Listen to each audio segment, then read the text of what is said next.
है मसीह का प्यारा वचन, ये है वचन प्यारा। परमेश्वर के धन्य नाम की महिमा हो। प्रभात मनन के सत्र 2373 में आप सभी का बड़े विनम्रता के साथ स्वागत करता हूं।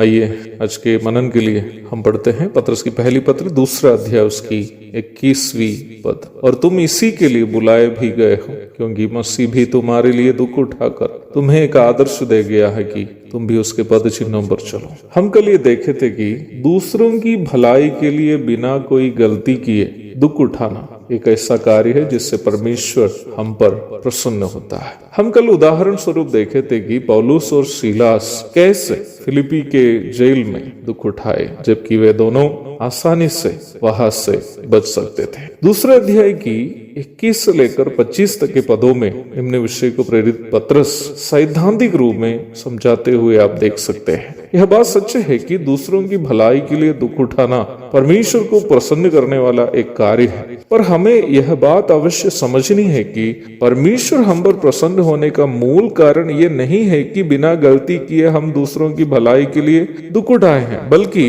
परमेश्वर इस बात से खुश हो जाता है कि जब एक विश्वासी ऐसा करता है, वह परमेश्वर के स्वभाव को जो प्रभु यीशु मसीह ने देह रूप में आकर संसार के सामने प्रदर्शित किया, अपने जीवन के द्वारा प्रदर्शित कर रहा है। हर एक उद्धार प्राप्त मसीह विश्वासी के बारे में परमेश्वर की योजना यह है कि हम अपने पाप से प्रदूषित स्वभावों को बदलकर यीशु मसीह के पवित्र स्वभावों के अनुरूप अपने आप को बदले, ताकि हम विश्वासियों के द्वारा संसार यीशु मसीह की पहचान कर सके। पत्रस की पहली पत्री 2 अध्याय की 9वीं पद पढ़िएगा।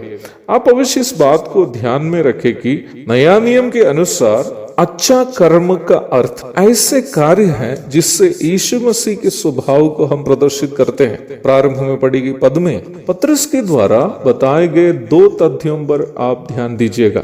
पहला, और तुम इसी के लिए बुलाए भी गए हो। दूसरा, कि तुम भी उसके पद चिन्हों पर चलो। वर्तमान संसार में एक मसीह विश्वासी से परमेश्वर की सबसे बड़ी इच्छा यह है कि हम हमारे प्रभु यीशु मसीह के पद चिन्हों पर चले, अर्थात यीशु मसीह के जीवन का हम अनुकरण करें।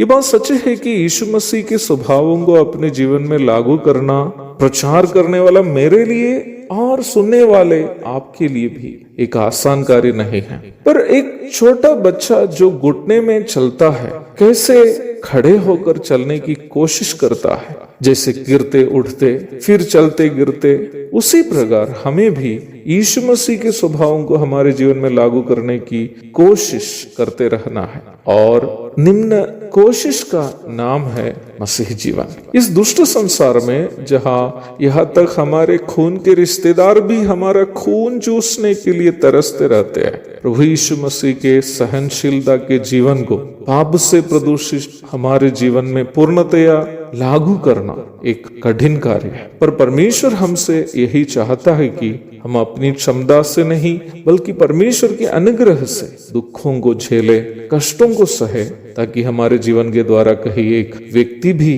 क्यों न हो प्रभु को देख सके। मसीह जीवन वास्तव में एक मोमबत्ती के समान है, जो पिघलते पिघलते खत्म होते समय भी दूसरों के जीवन में रोशनी बन जाता है। इसलिए मसीही कवि श्री चार्ल्स जॉन मलयालम में इस प्रकार लिखा कि एक बत्ती समान जलते जलते अंत में मैं तेरी साया में विलीन हो जाऊंगा। मसीह जीवन का सही अर्थ उस त्याग ही है। दूसरों के जीवन में रोशनी पहुंचाते पहुंचाते, कष्ट सहते सहते अंत में प्रभु के साये में हम पहुंच जाते हैं। प्रभु के स्वभाव में हम पूर्णतया बदल जाते हैं। बाइबल सिखाने वाला मसीह जीवन यही है। एक और शुभ दिन की धन्य कामनाओं के साथ आज को मनन में समाप्त करता हूं। प्रभु आप सबको आशीष दे। आमीन।